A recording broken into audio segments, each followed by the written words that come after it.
આજે શીતળા સાતમનો દિવસ છે, તો હું આપ સૌને કંઈક કહેવા ઈચ્છું છું. તો મારી નમ્ર વિનંતી છે કે આપ સૌ શાંતિપૂર્વક સાંભળજો. એક ગામમાં દેરાણી જેઠાણી તેમના સાસુમાં સાથે રહેતી હતી. બંને વહુના ઘરે દેવના દીધેલા એક એક દીકરા હતા. મોટી વહુ ઈર્ષાળુ હતી, જ્યારે નાની વહુ ભલી, ભોળી અને પ્રેમાળ હતી. શ્રાવણ માસના રાંધણછઠના દિવસે સાસુમાએ નાની વહુને રાંધવા બેસાડી. તે મધરાત સુધી રાંધતી હતી અને ત્યારે તેનો ઘોડિયામાં સૂતેલું બાળક રડવા માંડ્યો. તો તેને અડખે પડખે થઈ અને થાકના લીધે જોતજોતમાં તે સૂઈ ગઈ. જ્યારે શીતળામાં ફરતા ફરતા નાની વહુના ઘરે આવ્યા તો તે આટોડવા લાગ્યા, પણ આંસુ શીતળામાને ઠંડકને બદલે તેને લાય લાગવા લાગી. શીતળામાએ નાની વહુને શાપ આપ્યો કે જેમ મારું શરીર બળ્યું તેમજ તારો ખોળો પણ બળશે. સવારે ઉઠી અને નાની વહુએ જોયું તો તે ચૂલો સળગતો હતો અને તેનો છોકરો મૃતદેહ અવસ્થામાં પડ્યો હતો. તે ખૂબ રડવા માંડી. આ બધી જ વાત તેણે તેની સાસુમાને કહી અને તેને ખબર પડી ગઈ કે આ શીતળામાનો શ્રાપ છે. સાસુમાએ કહ્યું કે તું શીતળામાને પ્રાર્થના કર, બધું જ સારું થઈ જશે.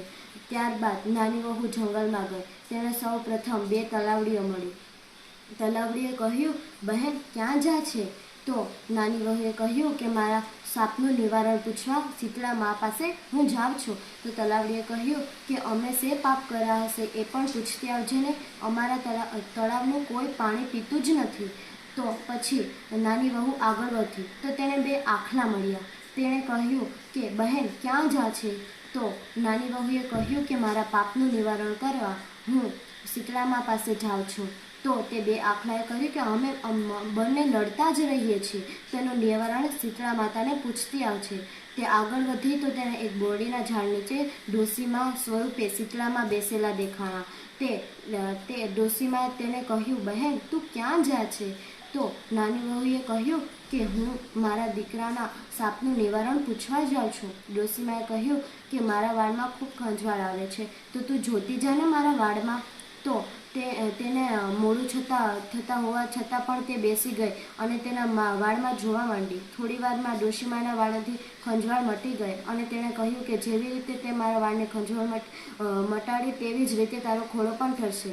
એટલી જ વારમાં ચમત્કાર થયો અને તેનો દીકરો પુનઃ જીવિત થઈ ગયો. તેણે 2 તલાવડીઓનું પૂછ્યું અને તે માતા શીતળા માતાને પગે પડી અને આશીર્વાદ લીધો. બાદમાં તેણે 2 તલાવડીઓનું પૂછ્યું કે આ તલાવડીઓને માં એનું પાણી કેમ કોઈ પીતું નથી?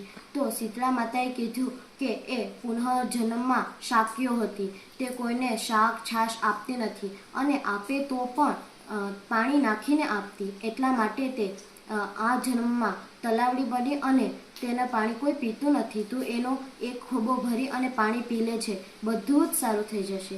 પછી તેણે પૂછ્યું કે માં મને આગળ 2 આખલા મળ્યા હતા, તે લડતા જ કેવી રીતે રહે છે? તો શીતળા માતાએ કહ્યું કે તે પુનર્જન્મમાં દેરાણી જેઠાણી હતા અને તે ખૂબ લડતા રહેતા હતા અને તેઓ ખાંડ ધરાવવા કે કોઈ પણ આવે તો તેને ભગાડી દેતા. એટલા માટે 2 આખલા બન્યા. તો એના ઘંટી કાઢી નાખજે એટલે બધું જ સારું થઈ જશે. પછી નાની વહુ શીતળા માતાના આશીર્વાદ લઈ અને પાછી વળી. તેને 2 આખલા મળ્યા. તેણે તેની ઘંટીના પળ છોડી નાખ્યા, તેથી તે લડતા બંધ થઈ ગયા. પછી તેને આગળ 2 તલાવડીઓ મળી. તેણે એક ખોબો ભરી અને તેનું પાણી પીધું અને બધું જ સારું થઈ ગયું.